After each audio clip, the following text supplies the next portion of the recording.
Hey guys, Zane here. I know it's been a pretty long time since I've last recorded. Life has been not the greatest, everyone knows how it is. So, today, a brand new DLC came out for Dagon, a game that longtime viewers may know that I like very much. Well, DLC is not exactly new, per se. However, it is relatively new. So, today we will be playing Dagon by H.P Lovecraft, the Railway Horror DLC. And as y'all could see, it says this is not an official Lovecraft story, even though it may sound familiar to some of you. It's an excerpt from the writer's letter to his friend Donald Wandray from November 24th, 1927, in which he described one of his dreams, or rather, a nightmare. So, let us start. My dreams occasionally approached the fantastical in character, though falling somewhat short of coherence. They have voice acting now, okay. I think they've always had voice acting. It was just slower originally. One scene is especially stamped upon my recollection.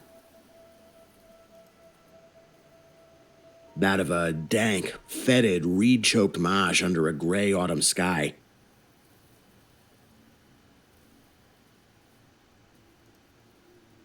Oh, okay. I need to fix that a little bit. It's.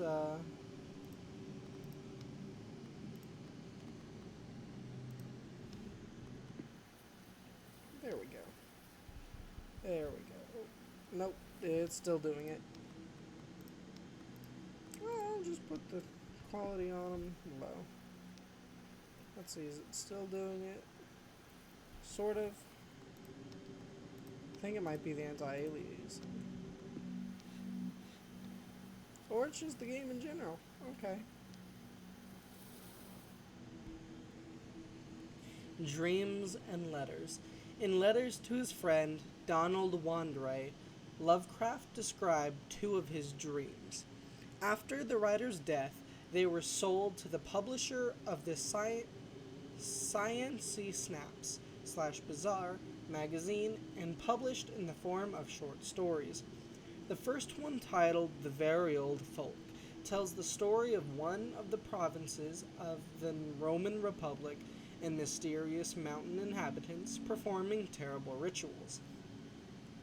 The second one was titled The Thing in the Moonlight and was published in January 1941. The publish added a fabricated beginning and ending to it, in which Lovecraft, unable to free himself from the nightmare, mentally contacts a stranger. Other publishers later reprinted the story, unaware that some of the text was not authentic. It is this dream that we present here in its original form, without any additions. Okay, so that's a nice little bit of tidbit of the story. With a rugged cliff of lichen-crusted stone rising to the north.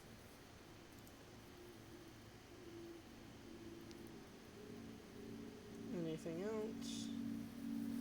No.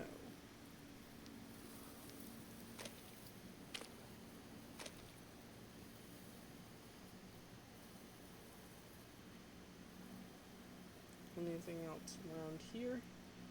If y'all have seen my previous videos over this game, you would know that sometimes, or well, quite frequently, similar to the excerpt we just read, they'll have little tidbits like that around. And I like to find them and just read them. Impelled by some obscure quest, I ascended a rift, or cleft, in this beetling precipice. I'm going to quickly check motion blur, perhaps.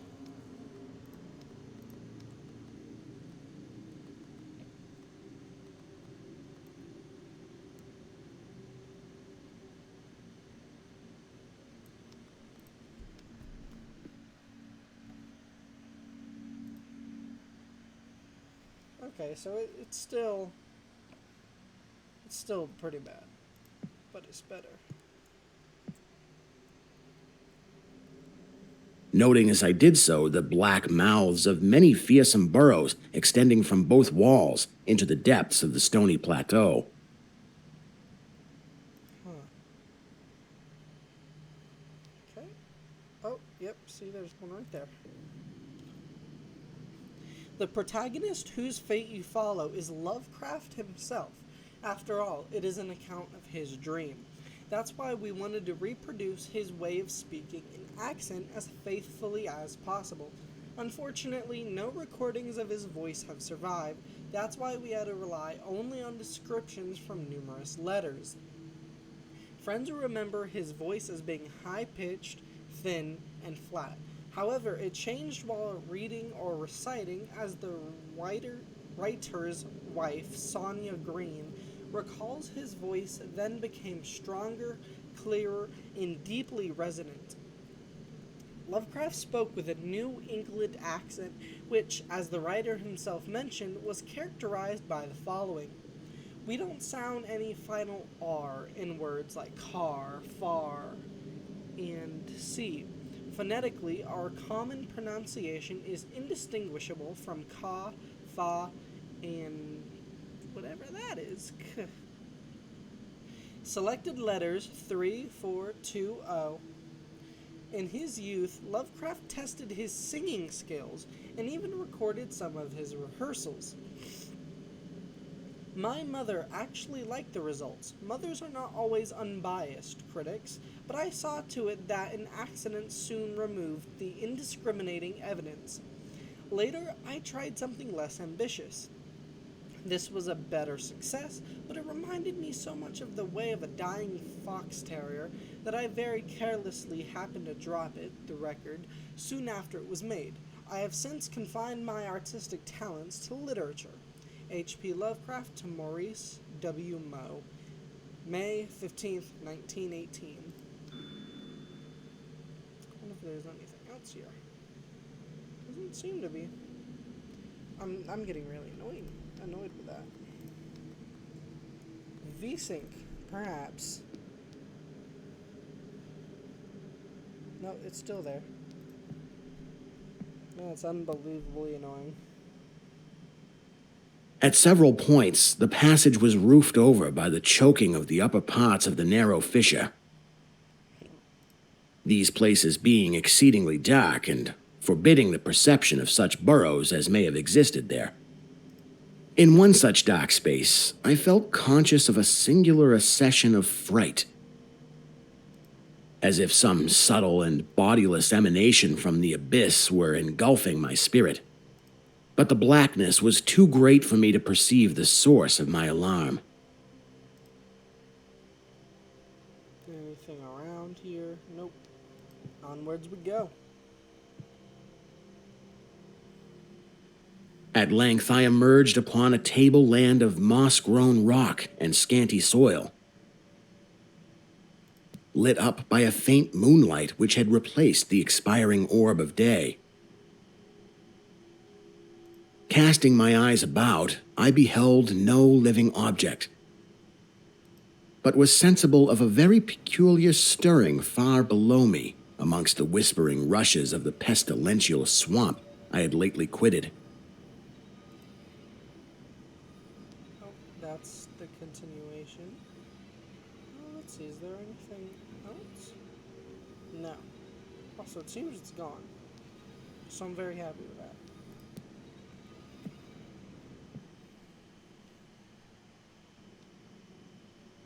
Oh, okay. Nothing here. Not even the moon. Okay.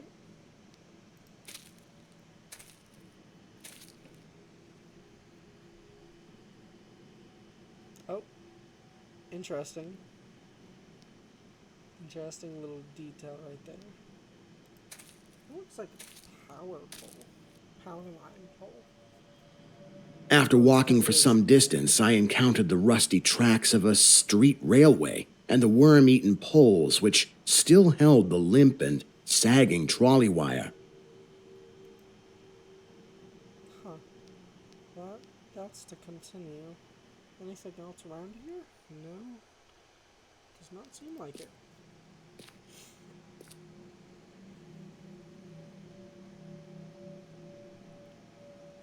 Oh.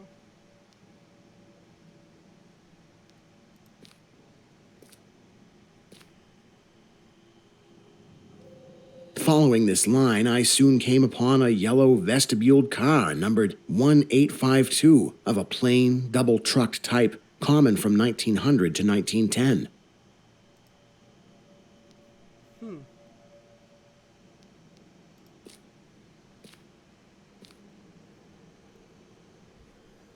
It was untenanted, but evidently ready to start. Oh, there's it. There it is. The railway has always fascinated people. The mighty power of machines, the freedom to travel vast distances, the romanticism of almost unrestricted exploration. Thousands of strangers passing each other every day, but also the desolate train stations, dream-like journeys through the night, fatal accidents, and dangerous strangers.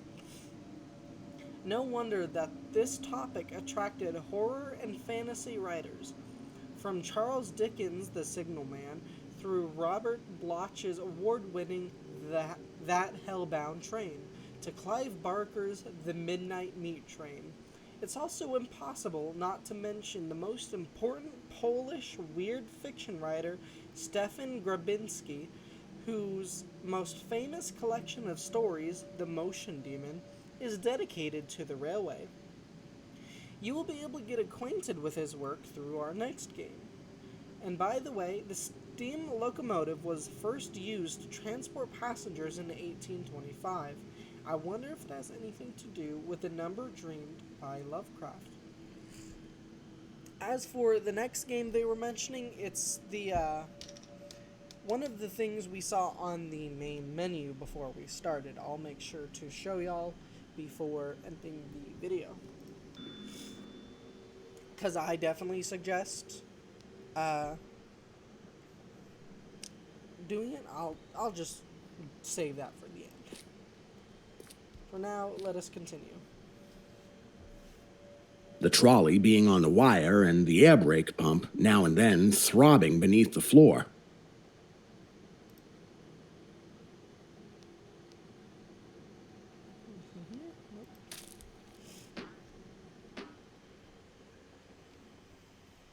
I boarded it and looked vainly about for the light switch.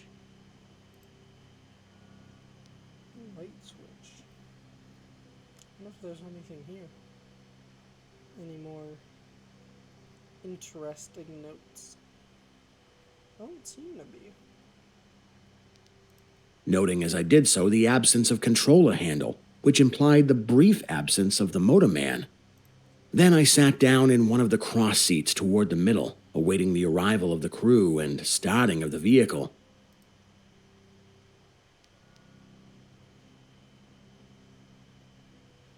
Nope, nothing new.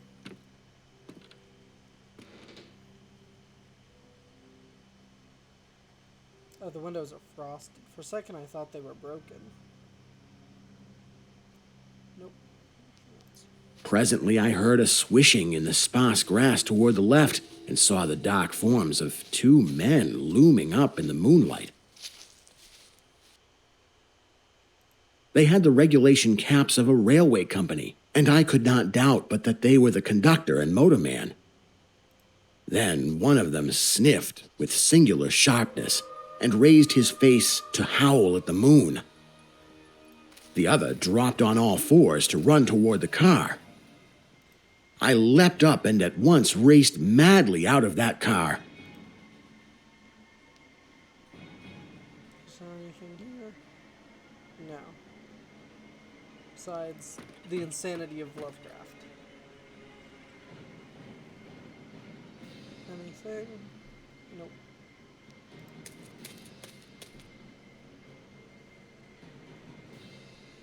And away across endless leagues of plateau till exhaustion waked me.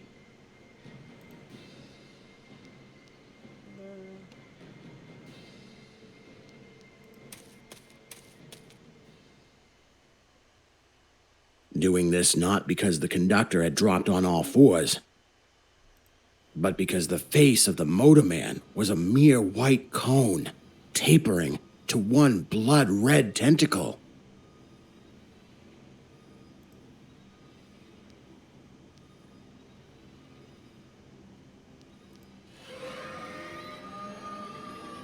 Interesting.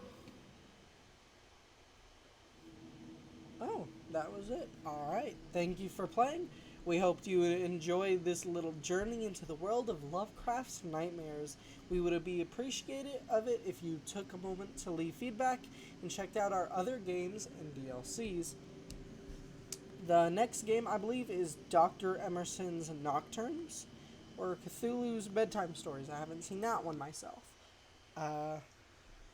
But as I was saying previously about playing the game, it's not expensive. It's relatively cheap, and if you enjoy Lovecraft and his stories, then this is a really good way to experience them. And even if you don't like it and kind of just want to get into it, it's also a good way to get into it because you get to play in the mind of Lovecraft, in the stories of Lovecraft. And scary stories have been accompanying men for centuries. They have many faces and forms, but what is their purpose? Why do we enjoy being afraid so much? During our therapy, I'll try to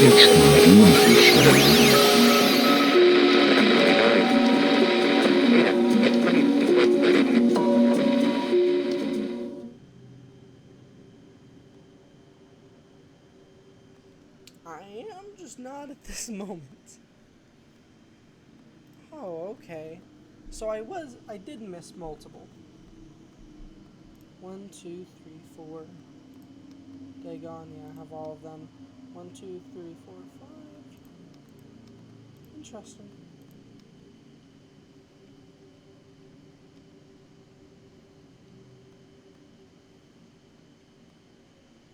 Alright, I guess that will be the end of this video, y'all.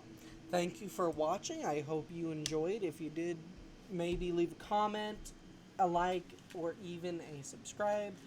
That's up to you, but it would be greatly appreciated. I hope you all have a wonderful night.